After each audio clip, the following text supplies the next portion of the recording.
ও দোকানি। হ্যাঁ বলো, কি বলছো? আমাকে এক প্যাকেট টপ বিস্কুট দাও তো। হ্যাঁ দিই, টপ বিস্কুট এক প্যাকেট।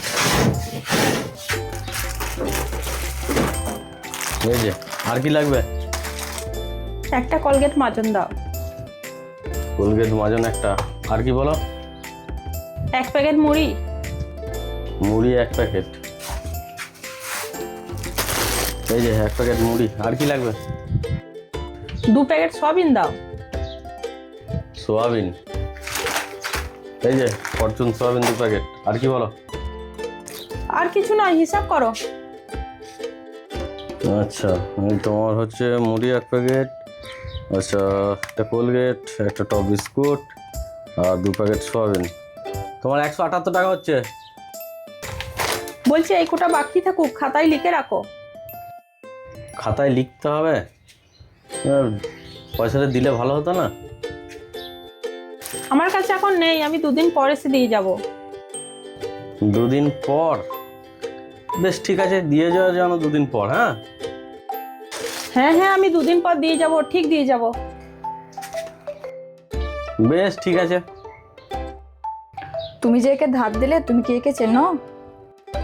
চিনি বলতে টুকটাক এসে দোকান নিয়ে যায়, সেই হিসাবেই চিনি। কোথায় বাড়ি কি আমি অত জানি না গো, তাই কিন্তু আমার দোকান থেকে মাল নিয়ে যায়।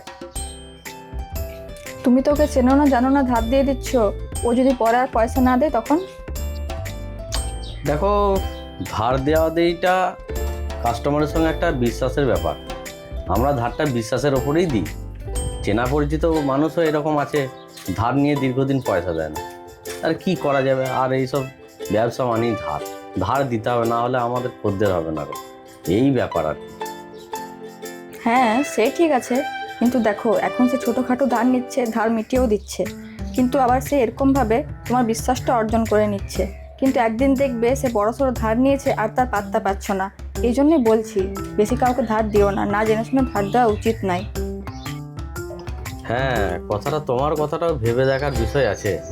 তুমি কিন্তু মন্দ বলনি, এখন কিন্তু অনেকজনাই এরকম করছে। ঠিকই বলেছো, এরপর থেকে আর ধার দেওয়া যাবে না। হ্যাঁ বেশ, বলো তো তোমার কি লাগবে বলো, আমি দিয়ে দিই মালটা। আচ্ছা, তুমি আমাকে 4 প্যাকেট চানাচুর দাও। ঠিক আছে, চানাচুর দিচ্ছি। 1 2 3 4। আর কি লাগবে বলো তো? হ্যাঁ, আর ওই যে বাচ্চাদের খেলনা পুঁজি পাওয়া যায়, সেই খাবারগুলো দাও প্যাকেটের। আর একটা বাসন মাজার সাবান দাও, আর একটা নিহার তেল দাও। বেশ ঠিক আছে, দিয়ে দিচ্ছি। দেবে আবার এটা গেল। আয় নিহার তেল। এই যে, আর কি?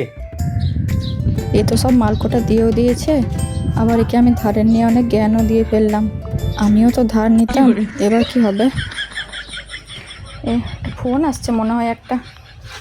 হ্যালো হ্যালো, হ্যাঁ হ্যালো হ্যালো।